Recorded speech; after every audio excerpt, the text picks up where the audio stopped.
Actress Kirsten Dunst recently voiced her opinion for traditional gender roles, and feminists weren't happy about it. Dunst said to Harper's Bazaar, "I feel like the feminine has been a little undervalued. We all have to get our own jobs and make our own money, but staying at home, nurturing, being the mother, cooking, it's a valuable thing my mom created. And sometimes you need your knight in shining armor. I'm sorry, you need a man to be a man and a woman to be a woman. That's why relationships work." Cue feminist backlash. A Jezebel editor even called Kirsten dumb for expressing what makes her happy as a woman. Now, shouldn't a feminist protect the voices of all women, even those who choose to fill domestic roles? But these so-called pro-women groups only support correct choices, which for them means running after a career rather than raising the future generation. And this is a great time to be a woman. If we choose to climb the ladder of success, we can do that.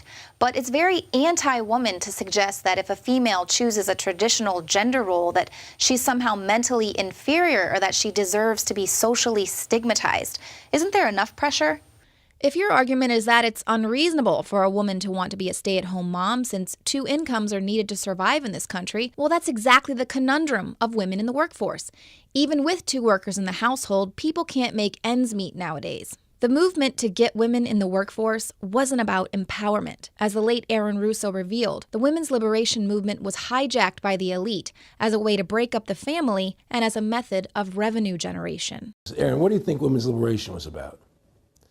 And I said, I had pretty conventional thinking about it at that point. I said, I think it's about women having the right to work, getting equal pay with men, just like they won the right to vote, you know? And he started to laugh. He said, "You're an idiot." He said, let me tell you what that was about. We, the Rockefellers, funded that. We funded Women's Lib, you know? And we're the ones who got all over the newspapers and television, the Rockefeller Foundation. He says, and you want to know why? He says, there were 2 primary reasons. And they were, one reason was we couldn't tax half the population before Women's Lib. And the second reason was now we get the kids in school at an early age. We can indoctrinate the kids how to think. It breaks up the family.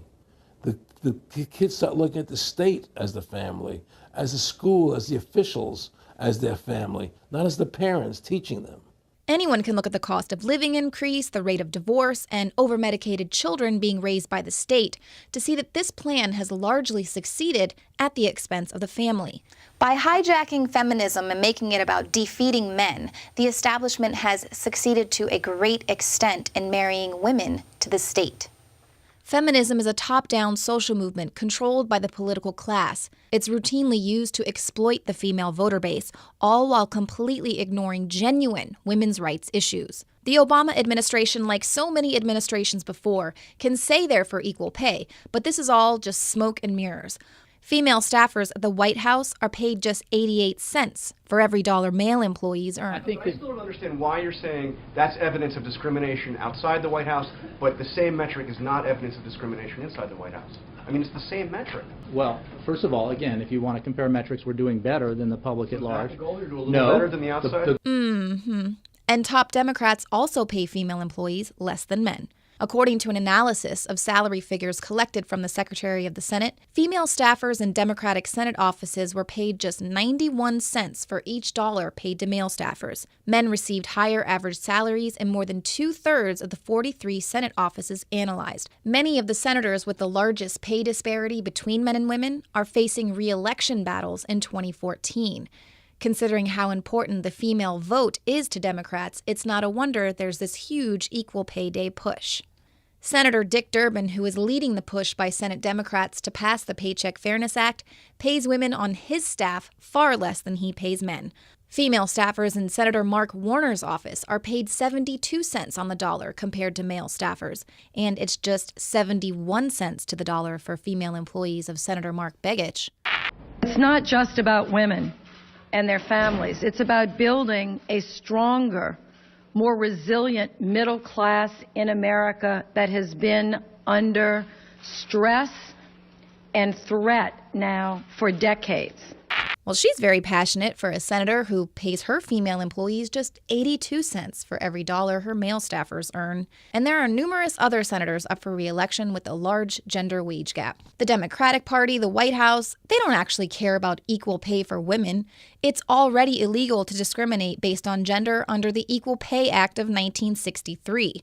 What they care about is retaining power, being re-elected, and keeping women from seeing their hypocrisy. The problem with this often cited 77 cents gender pay gap stat is that it's based on selective data. A Washington Post fact-check piece says the 77 cents number is based on Census Bureau annual wage data that doesn't consider hourly wages versus salaried workers. It doesn't factor teachers who work 9 months out of the year, for example. It doesn't differentiate between education levels or years of experience. Perpetuating this myth of unequal pay without providing context not only serves to make working women feel victimized, it continues to further divide us.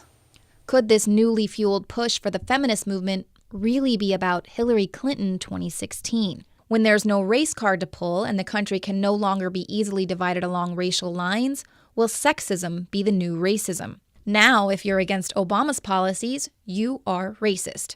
In 2016, disagreeing with Hillary equates to being anti-woman. And I'm not saying there aren't plenty of racist misogynists out there, but both of these are tools used by the ruling class to conquer and divide. And while the Paycheck Fairness Act might be good politics, with both parties agreeing something needs to be done, passing legislation based on selective data that will result in more civil lawsuits isn't good policy. To be clear, this isn't about finally granting women equality. By trotting out their Paycheck Fairness Act, Democrats can underscore their Republican war on women meme, and both sides can shift voters' focus onto ancillary issues while avoiding key political problems, like how to get all these people off of welfare. But that's not the point.